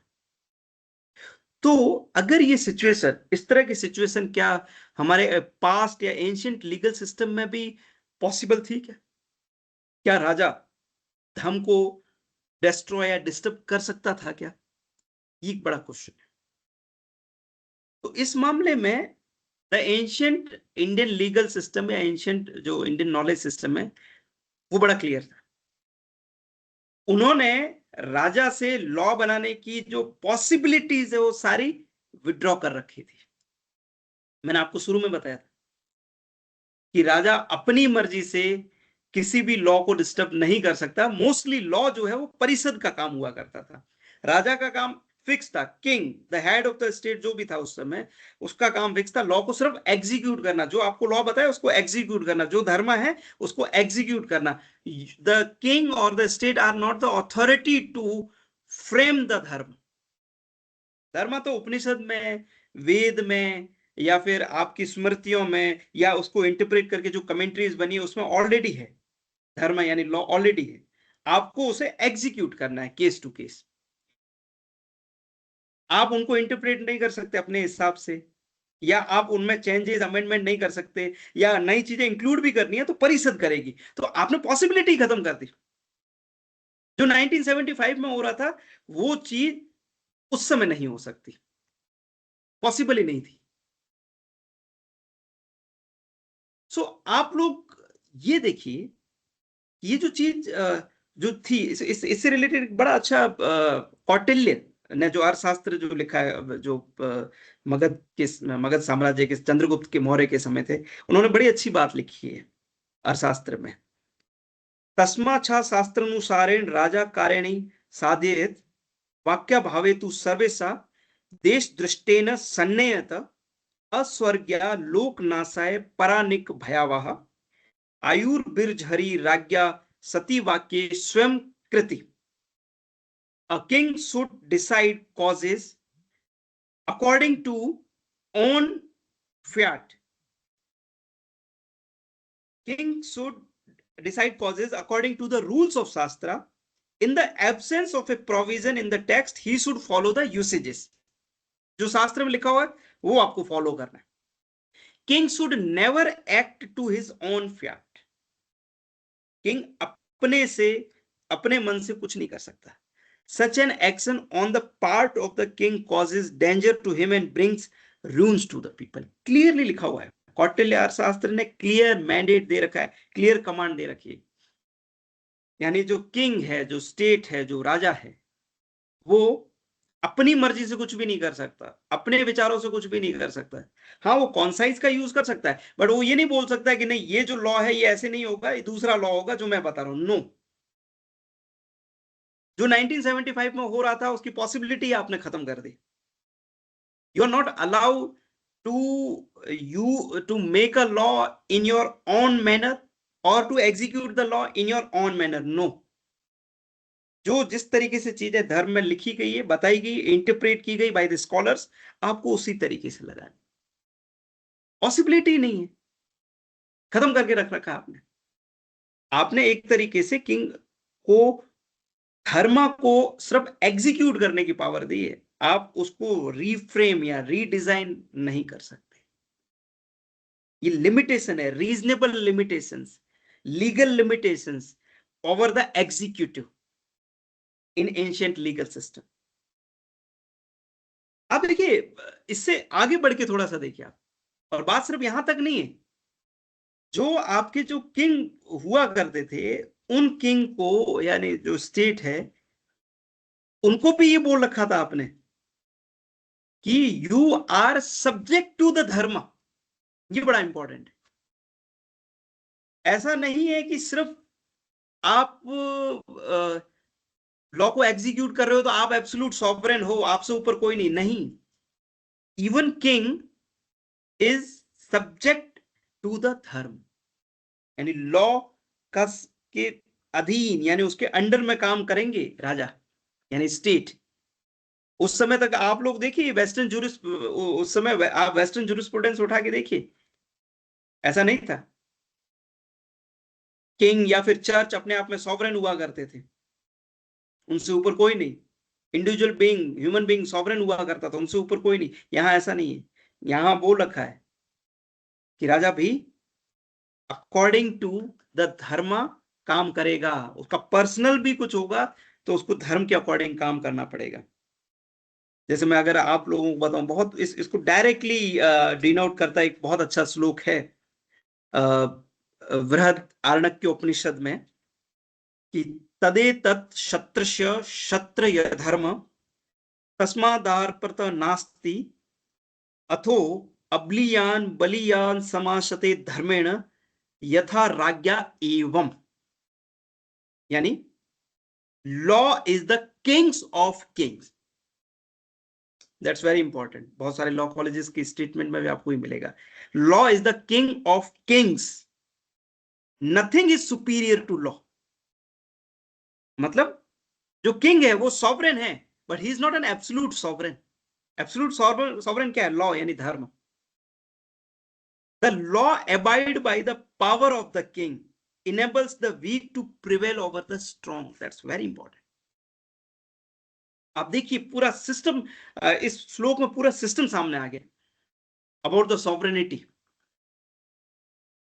आज वर्ल्ड भर के लीगल सिस्टम को उठा लीजिए, एक कोई पर्सन है वो अपने आप को धीरे धीरे सॉवरेन समझने लग जाता है। यहाँ पॉसिबिलिटी नहीं है। यहाँ आपको पहले से क्लियर मैंडेट दे दिया गया है, law is the king of Kings. बृहद आर्णक्य उपनिषद में क्लियरली लिखा हुआ है, law is the king of Kings.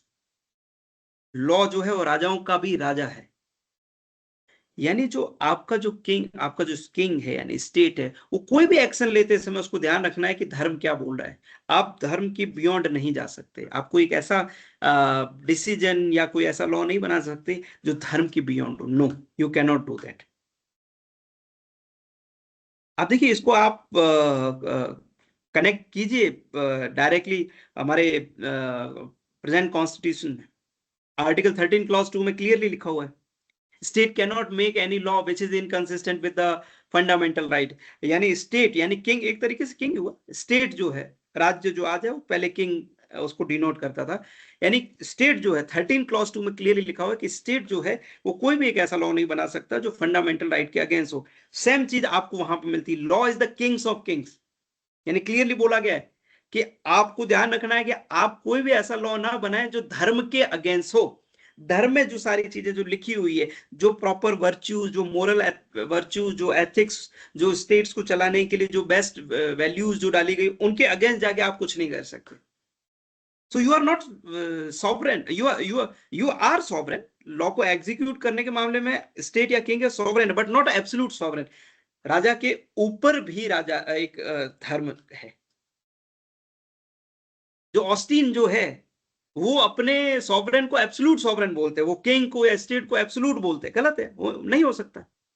आप आज के कंटेक्स्ट में भी देख लीजिए, आपका जो स्टेट है वो कभी भी एब्सोल्यूट नहीं हो सकता। Even state is limited by the reasonable limitations of the constitution और the law of the land.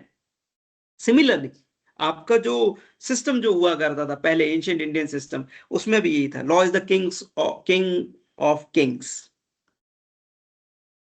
आपको मैं बताता हूँ एक बड़े इंटरेस्टिंग सी एक स्टोरी है जिसमें इस चीज को ये आपके सामने आएगी। अगर आप लोग देखें कि कश्मीर में जो एक राज तरंगिणी करके एक बहुत इंपॉर्टेंट डॉक्यूमेंट है, कलहण ने लिखा था। उसमें उन्होंने पूरे कश्मीर की हिस्ट्री बता रखी है, जम्मू एंड कश्मीर की। तो उसमें उन्होंने तकरीबन 680 एडी के समय वहां के जो राजा हुआ करते थे चंद्रपेदा, उनकी एक स्टोरी है। चंद्रपेदा राजा एक बहुत बड़ा अपने जुरिस्डिक्शन में एक कोई जगह थी, वहां पे उन्हें एक टेम्पल बनाना था। तो इसके लिए उन्होंने जितने भी आसपास के लोग थे उनसे उनकी तरफ मैसेज पहुंचा दिया गया, जो लोग वहां रह रहे थे, कि इस जगह को थोड़ा आप खाली कीजिए। बाकी लोगों ने खाली की होगी, लेकिन एक पर्सन तो जो चर्मकार का मतलब जो चमड़े का काम करते हैं, लेदर का जो काम करते हैं, वो एक पर्सन था, उसकी एक छोटी सी झोपड़ी थी वहां पे। उसने मना कर दिया कि मैं यहां से नहीं हटूंगा। अब जो राजा के जो जो भी ऑफिशियल्स जो थे, जो उनके पास गए थे, उन्होंने उनको बोला कि भाई आप ये खाली करो, ऐसा ऐसा है। तो उसने मना कर दिया कि मैं नहीं करूंगा खाली। तो उन्होंने बोला कि आपको आपको आप इसके परिणाम आपको भुगतने पड़ेंगे अगर आप ये जगह खाली नहीं करते हो तो फिर भी उसने मना किया। अब वो सारे ऑफिशियल्स राजा के पास गए और उन्होंने बोला राजा को कि भाई ऐसा ऐसा हुआ है। तब राजा ने उन ऑफिशियल को डांटा। समझिए इस चीज, राजा ने उन ऑफिशियल को डांटा और क्या कहा था? किंग ऑर्डर्ड नियमिता विनिमराण यद्यानत्रे विधीयताम परम भूप्यपहारणे सकृतम कलंकयेत ये दृष्टार सदसता ते धर्म विगुणा क्रिया वयमेव विदमश्चेद यातु नायन कोध्वना। Meaning, stop the construction or stop the construction of the temples or build it somewhere else. Who would tarnish such a pious act by illegally depriving a man of his land? If we, who are the judges of what is right and what is not right, act unlawfully, who then would abide by law? Clearly लिखा है, बोल रहा है। राजा समझता है, राजा को पता है कि even we are bounded by the dharma. राजा बोला है कि मैं अपने लिए मंदिर बना रहा हूं, लेकिन इसका मतलब ये नहीं है कि मैं इलीगली किसी भी पर्सन को डिप्राइव कर दूं उसके लैंड से। Raja knows, because law is the dharma is the king of kings, he knows. उसके बाद देखिए नेक्स्ट डे चर्मकार उनके दरबार में आए और वहां पे उसने चर्मकार ने बोला कि राजधर्मानुरोधेन पर्वता तवोचिता स्वस्ति तुभ्य चिर स्थया धर्म्या वृत्तांत पद्धति दर्शनीयसी श्रद्धा श्रद्धया धर्मचारिणम। English meaning, yielding to another, adhering to the principle of dharma is the appropriate course to a king. I wish you well. May you live long, establishing the supremacy of law, that is dharma. Seeing in you such faith in dharma, other would also act accordingly. उन्होंने क्या बोला कि आप जिस तरीके से धर्म का पालन कर रहे हो उससे बाकी और भी लोग प्रेरित होंगे। और उसमें स्टोरी में आगे जाके ये भी है कि उन्होंने बोला कि हे राजन, अगर आप मेरे से आके अगर ये जमीन जो भी लैंड है अगर आप रिक्वेस्ट करेंगे तो मैं दे भी दूंगा in good conduct, in good course. राजा उनके पास गए, उन्होंने रिक्वेस्ट की और उस व्यक्ति ने जमीन दे दी। सो आप देखिए, राजा भी अगर कोई काम कर रहा है, किसी चाहे पर्सनल वर्क हो, पर्सनल कैपेसिटी में कर रहा हो, तो उसके ऊपर भी लिमिटेशंस है। वो धर्म के अकॉर्डिंग ही काम करेगा। धर्म का जो व्यवहार पार्ट है, जिसमें सिविल वाला जो पार्ट है, उसमें लिखा हुआ इस तरह की चीजें कि आप जब भी कोई लैंड लेंगे तो उसको एक्वायर जब भी करेंगे, एंशिएंट इंडियन लीगल सिस्टम इस बात को रिकॉग्नाइज करता है कि जब भी आप लैंड लेंगे तो आपको, जब भी आप एक्वायर करेंगे तो आपको अप्रोप्रिएट कॉम्पनसेशन देना चाहिए। और अगर वो बिना कंसेंट के आप उससे लैंड नहीं ले सकते। प्रेजेंट कंटेक्स्ट में land acquisition act, right to property act जो आपका राइट टू प्रॉपर्टी जो आपका 300 कैपिटल है, वो भी बोलता है विदाउट अथॉरिटी ऑफ लॉ आप किसी की भी प्रॉपर्टी सीज नहीं कर सकते, एक्वायर नहीं कर सकते। सिमिलरली ये चीज आपको दिखती है राज तरंगिणी में, बतौर एग्जाम्पल के थ्रू ये चीज बताएगी। आप देखिए इसी श्लोक में एक बड़ी चीज और आगे आगे वाली जो चीज है कि अथो अब्लियान बलि सांसते धर्मेण यथा राज्ञा एवं the law aided by the power of the king it enables the weak to prevail over the strong. ये इनेबल करता है वीक को स्ट्रॉन्ग के ऊपर प्रिवेल करने में। इस केस में चर्मकार एक वीक था, लेकिन वो राजा से भी राजा को भी अपने सामने उन्होंने वो राजा को कॉम्प्रोमाइज करना पड़ा, राजा को झुकना पड़ा, स्टेट को झुकना पड़ा अगेंस्ट अ वीक पर्सन। वही तो धर्म है, वही तो लॉ है। आपका धर्म भी इस चीज को अलाउ करता है, उसको अप्रोप्रिएट वे में उसको एग्जीक्यूट करने की कोशिश करता है। लेकिन इस श्लोक में एक चीज बड़ी इंपॉर्टेंट चीज है कि आप ये भी एक्सपेक्ट करें कि जो राजा है यानी स्टेट है और धर्म है वो को एग्जिस्टेंस, दोनों साथ साथ चले। ये बड़ा इंपॉर्टेंट है कि अगर आप चाहते हो कि आपका जो लॉ है यानी धर्म है वो एफिशिएंट वे में एग्जीक्यूट हो, तो आप राजा से एक्सपेक्ट करें कि वो धर्म का रिस्पेक्ट करे और धर्म भी राजा को इस तरीके से डील करे जिससे राजा जिसे इंडिपेंडेंटली अपने एक्शन ले सके। राजा पे कोई कंपल्सन या फोर्स नहीं होना चाहिए। ये भी बड़ी इंपॉर्टेंट चीज कही। आपके पास राजा भी उस लेवल का होना चाहिए।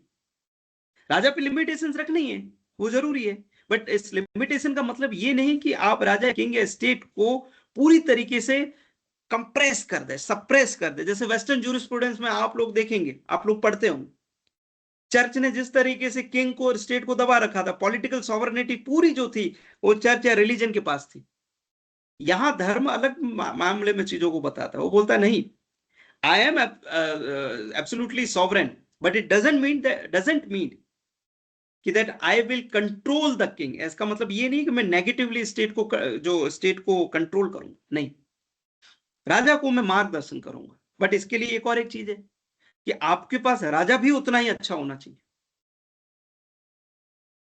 राजा भी उतना ही अप्रोप्रिएट होना चाहिए।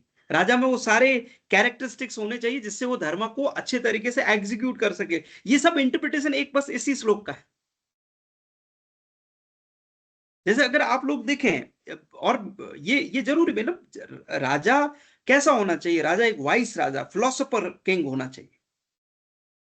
स्टेट के पास ये सारी चीजें होनी चाहिए कि जो किंग है, जो एग्जीक्यूटिव हेड है, वो philosophy, public administration, state activity, ethics, concise, justice, इन सारे वैल्यूज को लेके चले। ऐसा होना चाहिए, तभी वो धर्म को प्रोटेक्ट कर पाएगा और धर्म उसको रिस्पेक्ट देगा और चीजें ठीक से चलेगी। ये श्लोक में क्लियरली मेंशन। अब इसमें सबसे बड़ी बात क्या है कि इस श्लोक ने जब इस तरीके से चीजों को इंटरप्रेट किया है ना, ये जो मैंने आपको एग्जांपल बताया है, ये आर्णक्य उपनिषद हजारों साल पहले लिखा गया है, जिसमें बताया गया है कि आपका जो राजा है वो भी समझदार होना चाहिए, वाइस एंड वो होना चाहिए। अब जब ये चीज मैं आपके सामने रख रहा हूं, तो मे बी ये थोड़ा सा हम लोगों के ऊपर जो कॉलोनियल इंप्रेशन है उसके बारे में मैं थोड़ा सा इंडिकेशन दे रहा हूं। तो शायद हो सकता है आप में से कई लोगों को लगे कि ठीक है, इट्स ओके, नॉर्मल है। लेकिन एरिस्टोटल, मैगस्थनीज, या जो मैकियावेली, सॉरी, जिन्होंने प्रिंस बुक लिखी, पॉलिटिकल साइंस में आप लोग पढ़ेंगे, जो वेस्टर्न फिलोसोफर्स है, सॉक्रेट्स, इन्होंने यही बोला है कि प्रिंस, एक ऐसा प्रिंस यानी किंग ऐसा होना चाहिए जो फिलोसोफर हो, जो वाइस हो। अब वो चीज जो वेस्टर्न जूरिस्प्रूडेंस में 17th एडीज या सेकंड या थर्ड एडी में जो बताई गई है, वो 4000 साल पहले ऑलरेडी बृहद आरण्यक उपनिषद में क्लियरली मेंशन कर रखा है कि अगर आपको धर्म, यानी अगर आप ये चाहते हो कि लॉ अच्छे से एग्जीक्यूट हो, तो लॉ एग्जीक्यूट करने वाला पर्सन और लॉ यानी धर्म और राजा वो को एग्जिस्टेंस में चले। और वो तभी पॉसिबल है क्योंकि धर्म तो अपने आप में ठीक ही है, हम मान के चल रहे हैं। राजा ठीक होगा तभी को एग्जिस्टेंस होगा, कोऑपरेटिव वे में चीजें चल पाएगी। और अगर आप ये चाहते हो तो उसके लिए राजा वाइस होना चाहिए, समझदार होना चाहिए, पॉलिटिकल फिलोसोफर होना चाहिए। और ऐसा आपको मिलता है। आप महाभारत में आप देखिए, जैसे एक बड़ा अच्छा एक एग्जाम्पल आता है कि जब जो पांडव है वो जब उनको अज्ञातवास में भेजा गया है ना, तो उस समय कहीं जंगल में बीच में थे, तो माता कुंती ने उन पांडवों को ऐसा, द्रौपदी जी ने उनको बोला कि भाई हमें प्यास लगी, पानी लाइए। तो सबसे छोटे भाई नकुल गए पास में पानी लेने। तो वहां पे एक एक्चुअली बड़ा पेड़ था, उस पे एक राक्षस या जिसे हम लोग कहते हैं, वो एक वो रहता था, बड़ा इंटेलेक्ट टाइप का था जो। तो उसने उसको बोला कि नहीं, आप यहाँ से पानी नहीं भर सकते, ये मेरी मेरी जगह है, और अगर आपको पानी भरना है यहाँ से तो आपको मेरे क्वेश्चंस का आंसर देना पड़ेगा, और अगर आंसर नहीं दे पाए तो आपकी डेथ हो जाएगी। तो नकुल ने इग्नोर किया उसको और नकुल की डेथ हो गई वहीं पे। सहदेव भी गए, सहदेव के साथ ये हुआ। अर्जुन गए, उनके साथ भी ये हुआ। भीम गए, उनके साथ भी हुआ। सब एक एक करके गए। लास्ट में युधिष्ठिर गए। युधिष्ठिर जैसे गए तो यम ने बोला कि आपको मेरे प्रश्नों का जवाब देना पड़ेगा। Yudhishthira want to check the intellect of the future king. Yudhishthira, वो सॉरी, वो जो यम जो राक्षस थे वो चेक करना चाहते थे, तो उन्होंने उनसे कुछ प्रश्न पूछे और बड़े बड़े ही फिलोसफिकल इंटेलेक्ट क्वेश्चन है। क्वेश्चन ये था कि भाई आप ये बताइए कि इस पूरे वर्ल्ड में सबसे तेज क्या है, फास्टेस्ट चीज क्या है? तो युधिष्ठिर ने बोला थोड़ा सोच के कि मन, कॉन्साइंस, ये सबसे फास्ट है। बोले बिल्कुल ठीक बात है, एक पल में यहां दूसरे पल में कहीं और। गुड, अच्छी बात है। ऐसे ही उनसे जो पूछा गया कि किमम आश्चर्य, इस वर्ल्ड का सबसे बड़ा आश्चर्य क्या है, ये हमने प्रश्न पूछा युधिष्ठिर से। तो युधिष्ठिर ने जवाब दिया कि सबको पता है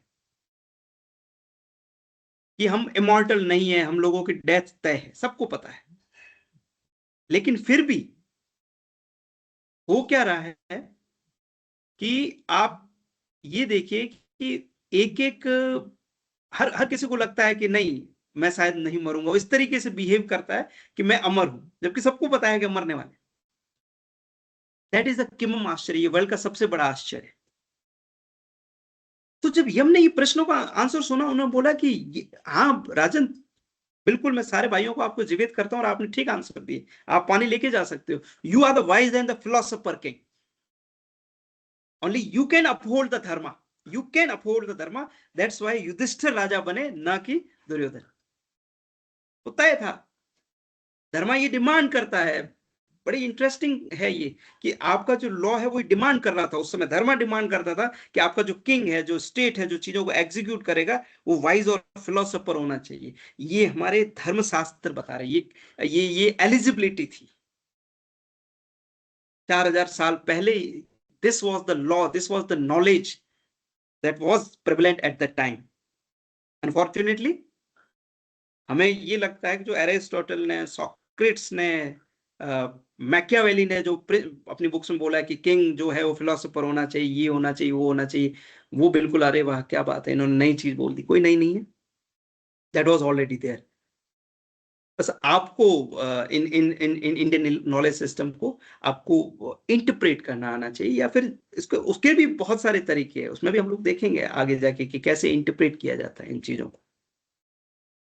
सो आप लोग देखिए, ये पूरा जो मेरा जो पर्पस जो था आज के इस लेक्चर में, वो ये था कि हम लोग इस चीज को समझें कि इंडियन नॉलेज सिस्टम है, उसकी रेलेवेंसी क्या है, कैसे डिफरेंट इंटरनेशनल ऑर्गेनाइजेशन और नेशनल ऑर्गेनाइजेशन इस चीज को रिकॉग्नाइज कर रहे हैं, और इसलिए हमें इसे पढ़ना जरूरी है।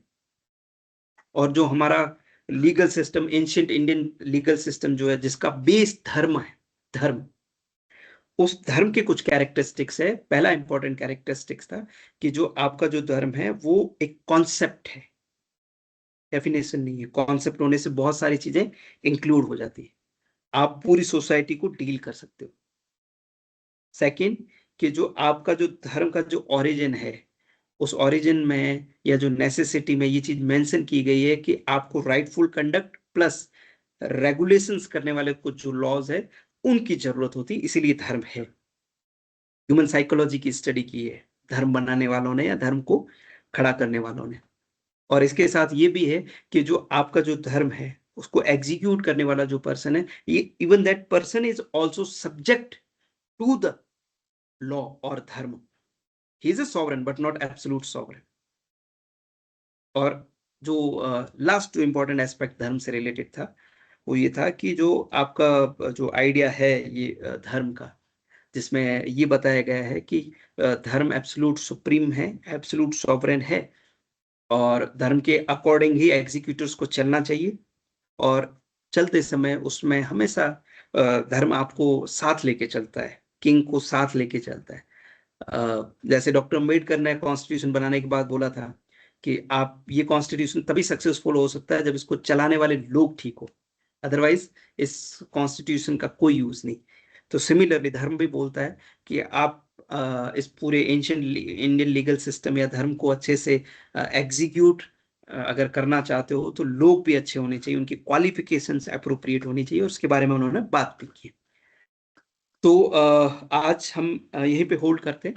नेक्स्ट जो भी कल हमारा जो सेशन रहेगा उसमें मैं आप लोगों से धर्म के जो लीगल सोर्सेज है कि जिस धर्म की हम लोग बात करें, जिसके कैरेक्टरिस्टिक्स के बारे में हम लोगों ने बात की, वो धर्म किस किस फॉर्म में कहाँ कहाँ आपको मिलता है, वेद उपनिषद में है या कमेंट्रीज में है, कहाँ पे उसका पूरा जो स्ट्रक्चर है, यानी वो हमें किन सोर्सेज में मिलता है, उसके बारे में हम बात करेंगे। और उसके बाद इन चीजों को कैसे इंटरप्रेट किया जाता है, धर्म को या धर्म के सोर्सेज और उसमें जो भी लॉज है उनको इंटरप्रेट करने के लिए मीमांसा एक पूरा डॉक्यूमेंट है, वो कैसे काम करता है। और फिर उसके बाद हम लोग डायरेक्टली सिमिलरिटीज, राजधर्म और कॉन्स्टिट्यूशंस की क्या सिमिलरिटीज है, इस पे बात करना शुरू करेंगे। सो आज मैं यही होल्ड करता हूँ। अगर आप लोगों के कोई क्वेश्चन या क्वेरीज हो तो यू मे आस्क।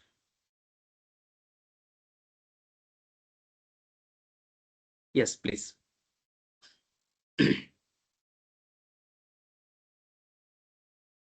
आप पूछ सकते हैं, कोई दिक्कत नहीं, English Hindi Marathi. Yes Atharva please. Yes. Rathore sir, first of all thank you very much. Lecture बहुत ही अच्छा था and Thank you. I got reminded of lot of scenes that I have seen as a child about Ramayana and Mahabharata. And आपने जो बोला, I don't have a question, it's just a reflection that Indian system, knowledge system, is not just about being legal, but this whole concept of dharma, it is legal plus being legally correct plus being ethically correct. So Exactly. it's such a big thing. And वो सब चीजें हम यहाँ पे भी पढ़ते हैं, like we talk about mens rea and you know what is the mental thought or the mental setup behind doing anything. So could really relate to whatever you were saying. Thank you so much. Thank you Atharva. बिल्कुल, इसीलिए मैंने अभी आप लोगों से जब धर्म के बारे में बताया ना, ऑरिजिन, उसमें मैंने पहले बोला कि राइटियस कंडक्ट पे पहले बात की जाती, पहले बताया जाता, that's ethics, that's a Yeah. Very unique thing in a legal system. आज का हमारे Right. आपको लीगल सिस्टम उठा के देखिए, कहीं पे एथिक्स की बात नहीं होती है, डायरेक्टली रूल्स पे हम लोग बात करते हैं, पनिशमेंट पे बात करते हैं। बट धर्म एज ए जो सिस्टम था, उसमें पहले आपको बताया जाता है कि भाई ये चीजें हैं, ये आपको फॉलो करनी है, दीज आर द कंडक्ट। और उन्हें ये भी पता था, ह्यूमन साइकोलॉजी ऐसी है कि इन कंडक्ट को शायद फॉलो नहीं कर पाएंगे, उसमें जो दोष है वो ह्यूमन इंस्टिंक्ट में वो रहेंगे, तो उसको फिर वो कंट्रोल करने के लिए फिर आप ये चीजें लेके आए, रूल्स एंड रेगुलेशंस। बिल्कुल Athar, Absolutely. Yes, Thank you. Thank you Athar, thank you. Any other questions?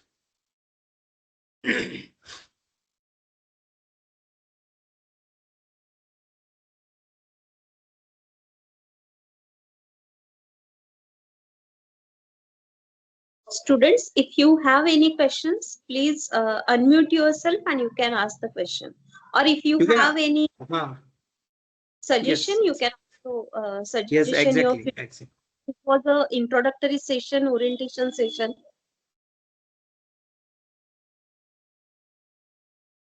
If you find any difficulty, you can ask and you can raise. देखिए सर, ये कुछ चीजें हैं जो, yes Vinit. Hello, sir. Good Vinit. evening. Good evening I Vinit ji. I hope I am audible, sir. Yes yes yes, you are audible. Yeah. So, just reflecting on what you have said about Dharma Shastras and basically the idea of Dharma, I just have 2 pointers. One is that famous definition, Dharmo Rakshito Rakshita. We have seen that it is the motto of many Indian organizations also. I just have a question, means it's like just a doubt. It has been said that it is in Manusmriti also and it is in Mahabharata also. I don't know where I have heard it that it is something that the mother of Ram also said while he was living for the Vanvas. I don't know whether it is right or wrong. That is the one question. Is it there in the Ramayana? And the second question is about, I would like to have this discussion in the coming lectures, that there is this famous Chirharan scene, Draupadi Chirharan scene in Mahabharata, and there is major question about where Draupadi raises various question about the idea of lordship by the king, the ownership, the who is the owner of the state, what is the authority, and the very famous what is the definition of dharma, where this Vishmitama says that the definition of dharma is very sukshma. So I would appreciate if we could have this like in the coming lectures, that Sure. how we are going to define the dharma.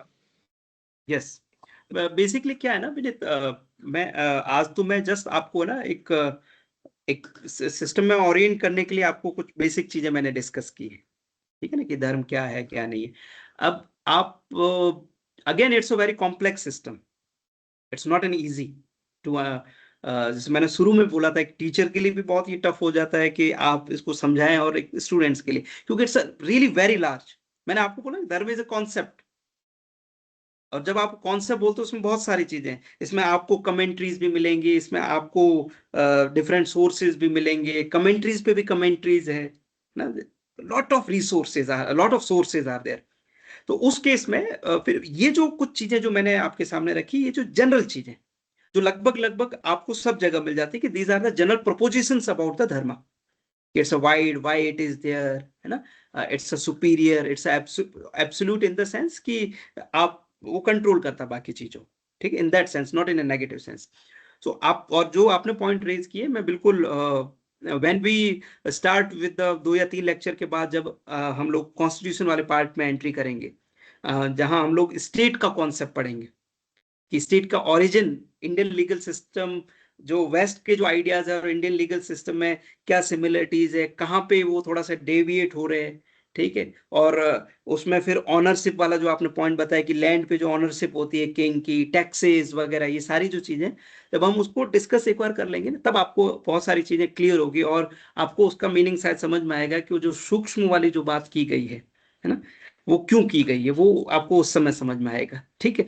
और उसमें शायद जो पहला वाला जो आप point बता रहे थे, शायद उसमें मैं भी क्लियर नहीं हूँ, बट आई थिंक गांधारी जो है, उनके पास जब गए थे, आई थिंक कौरव ही गए थे आशीर्वाद लेने, तब शायद उन्होंने नहीं, तब कोई और स्टेटमेंट था, बट मैं आपको क्लियर कर दूंगा. यहाँ तो शायद ये पराशर स्मृति में है, जहां तक मुझे याद है, बट मैं आपको क्लियर करके नेक्स्ट लेक्चर्स या नेक्स्ट जो भी होंगे उसमें आपको क्लियर करता हूँ इस पॉइंट में, ठीक है.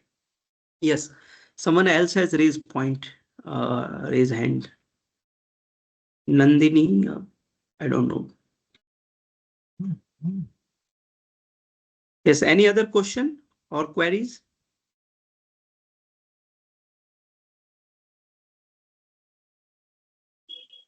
I think Nandini has raised the hand. Yes, Nandini? if there are any more questions, then we can go forward with it, or then we can, if there are any questions, please, everybody, you can ask, or you can write it down, you can ask late on in the later lectures as well. We have a lot of time. So, Professor, should I conclude? Yes, please. Okay, so Yes. on the behalf of Deccan Education Society's Sri Navalmal Firodia Law College, I take this opportunity to express our heartfelt gratitude to Dr. Vikramaditya for his enlightening and thought-provoking sessions.